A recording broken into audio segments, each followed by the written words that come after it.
Bonjour, aujourd'hui on va voir comment réussir l'épreuve de compréhension écrite.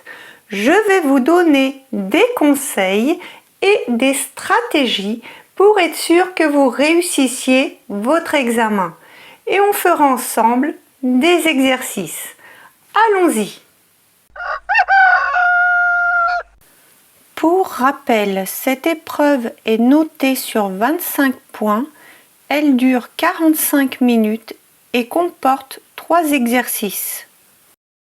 Nous allons faire ensemble les exercices de l'épreuve de compréhension écrite, mais avant toute chose, je voulais vous donner 4 recommandations très importantes pour mettre toutes les chances de votre côté pour réussir l'examen de compréhension écrite. La première recommandation est que dès que vous avez terminé votre exercice de compréhension orale, commencez tout de suite la compréhension écrite. N'attendez pas que l'on vous dise que l'épreuve de compréhension orale est terminée. Ne perdez pas de temps et commencez le plus tôt possible votre premier exercice de compréhension écrite. OK? Deuxième recommandation. Pour cette épreuve de compréhension écrite, vous avez besoin d'un stylo. En effet, pour cocher les cases, pour répondre aux questions, vous devez impérativement écrire au stylo. Sinon, vos réponses ne seront pas comptabilisées. En d'autres termes, vous aurez 0. Donc attention de bien répondre au stylo. Troisième recommandation. Je vous conseille également de prévoir un surligneur et un crayon à papier pour écrire les éléments pour vous, qui vous serviront à répondre. Mais à répondre au stylo, ok? Quatrième recommandation, très importante. Pour l'ensemble de l'épreuve de compréhension de l'écrit, ne cochez qu'une seule réponse par question. Et si vous ne connaissez pas la réponse, je vous conseille de cocher une case au hasard. Si vous avez une mauvaise réponse, vous ne perdez pas de points. Donc cochez une case et vous aurez peut-être la chance d'avoir coché la bonne réponse. D'accord?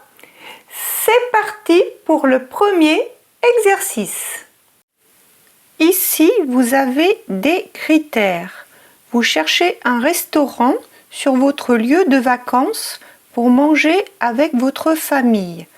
Vos critères sont les suivants. Cuisine française. Prix du menu inférieur à 25 €. Ouvert le lundi à midi dans le centre-ville. Vous aurez 4 petites annonces à lire de moins de 100 mots. Pour chaque annonce, cochez oui si cela correspond aux critères et non si cela ne correspond pas.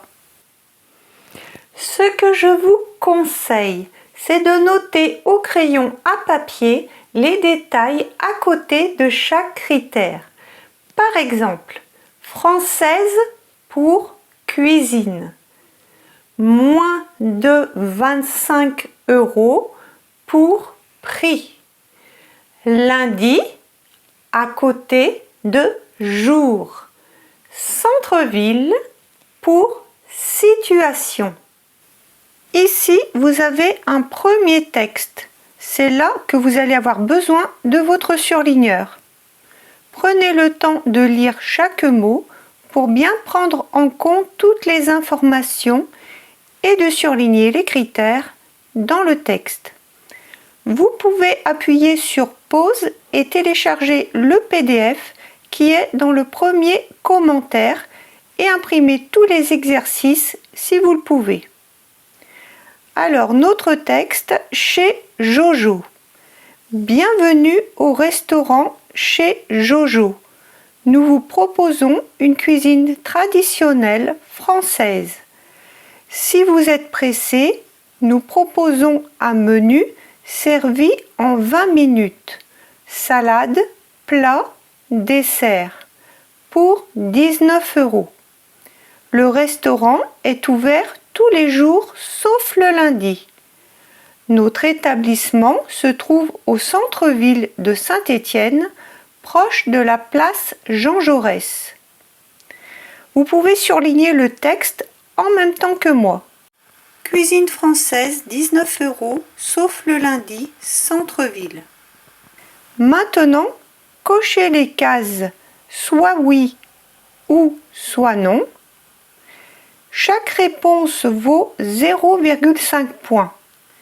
Si vous ne savez pas, comme je vous l'ai dit tout à l'heure, cochez une case au hasard. Vous avez une chance sur deux d'avoir juste. Et si vous avez une mauvaise réponse, vous ne perdez pas de points. D'accord ? Une cuisine traditionnelle française. Donc, la réponse est oui. 19 €. C'est en dessous de 25 €. Donc, oui. Le restaurant est ouvert tous les jours, sauf le lundi. Donc, c'est non. Car nous, on veut justement y aller le lundi. Attention, il faut lire la phrase jusqu'au bout, car si on ne lit pas lundi, on répond oui au lieu de non. C'est pour cela que je vous dis de lire attentivement, d'accord ? Centre-ville pour situation, donc c'est oui. Vous allez faire le prochain exercice seul et on corrigera après. Là aussi, vous pouvez imprimer le PDF gratuit. Le lien est dans le premier commentaire. Ça peut être pratique si vous voulez surligner le texte, écrire au crayon les critères, puis répondre aux questions. Je vous laisse appuyer sur pause si vous pouvez imprimer. Je vais te citer les étapes et ensuite vous aurez 2 minutes pour faire l'exercice. La première étape sera d'écrire le détail de chaque critère au crayon à papier, comme on a fait tout à l'heure. Ensuite, vous pourrez surligner le texte ou regarder si tu ne peux pas imprimer. Et enfin, tu pourras cocher les cases. Je te laisse pendant 2 minutes.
Donc ici, pour la situation, c'est campagne. La capacité, 25 personnes. Loisirs, piscine. Et le prix, moins de 1000 €. Dans le texte, on pouvait surligner en pleine nature, dans un parc calme et sans voisinage, ce qui correspond à la campagne. Donc, on coche oui. Ensuite, on pouvait surligner 24 personnes. Donc, on coche non, car on a besoin pour 25 personnes. On pouvait surligner piscine. Donc, il fallait cocher oui. Et pour finir, il fallait surligner 950 €. Et comme c'est en dessous de 1000 €, on coche oui. Maintenant, voyons l'exercice 2 et 3. Ces deux exercices s'intitulent « Lire pour s'informer ». Il s'agit souvent d'articles de journaux. Vous aurez un texte long à lire d'environ 500 mots. Il y a un exercice noté sur 8 points et l'autre sur 9 points. Mais les deux exercices sont identiques. Je vais vous montrer le texte de l'exercice. Prenez connaissance de ce qui peut être facilement identifiable dans le texte. Par exemple, le titre, la source du document, les paragraphes, les sous-titres ou les mots en gras s'il y en a. Pendant la première lecture, je vous conseille de lire chaque paragraphe en surlignant ce qui vous semble important et pour chacun de ces paragraphes, je vous conseille de noter l'idée générale. On va voir cela ensemble. Nous, on va procéder paragraphe par paragraphe pour que vous puissiez mieux voir sur votre écran. Avant cela, je vais vous montrer les questions. Pour l'examen, il y a 4 questions de type QCM et 3 questions de type vrai-faux pour chaque exercice. Important, les questions suivent toujours l'ordre du texte et vous devez cocher qu'une seule réponse par question. Là encore, même si vous n'êtes pas sûr de votre réponse, répondez à toutes les questions. Il n'y a pas de notation négative si vous répondez faux. Et avec un peu de chance, vous pourriez gagner 1 point ou 1 point et demi selon les questions si vous répondez juste. Commençons avec le premier paragraphe. L'intelligence artificielle, un outil du futur.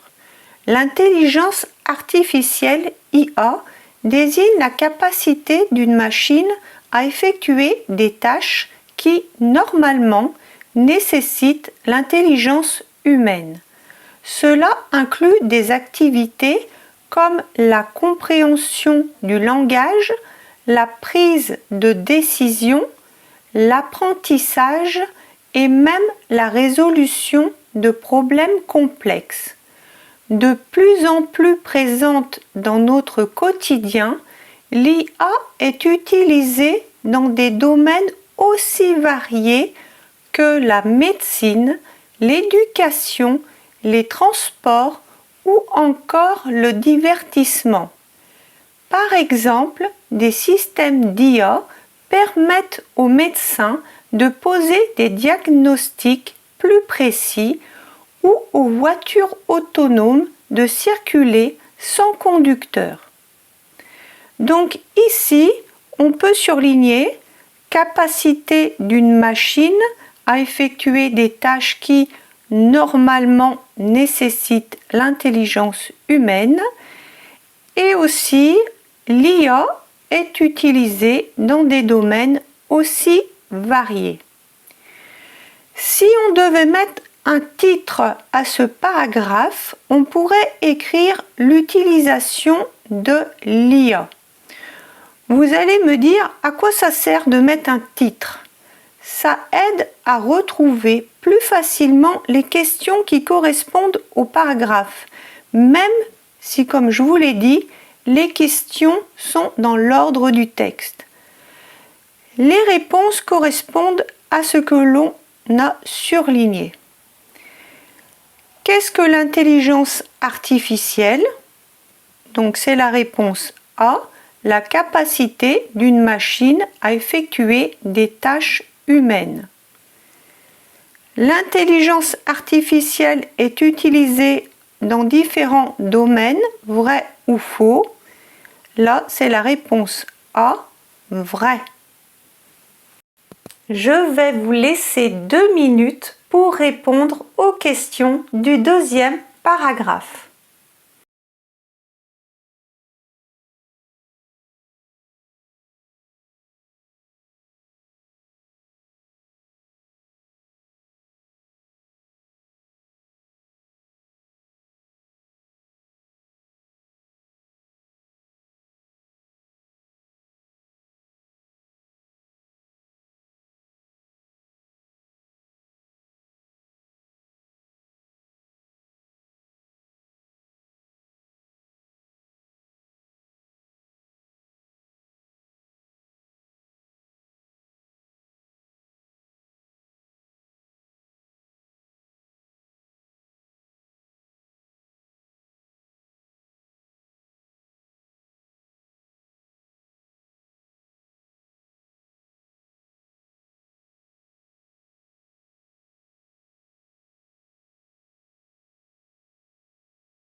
Pour ce deuxième paragraphe que j'ai intitulé « L'IA apprend par elle-même », j'ai seulement surligné ce que l'on a besoin pour répondre aux questions. Mais vous avez peut-être surligné plus de choses. Donc, pour la question 3, l'IA peut-elle apprendre par elle-même? Vrai ou faux? C'est la réponse A, vrai. Et pour la question 4, quel est le processus par lequel l'IA apprend de manière autonome? C'est la réponse A, l'apprentissage automatique, machine learning. Si vous souhaitez faire les 2 derniers paragraphes de l'exercice, téléchargez le PDF gratuit qui est dans le premier commentaire. Vous y trouverez le texte, l'ensemble de l'exercice et la correction des 2 derniers paragraphes. J'espère que cette vidéo vous a plu. Si c'est le cas, merci de liker, de vous abonner et d'activer la petite cloche pour ne rien manquer. Au revoir!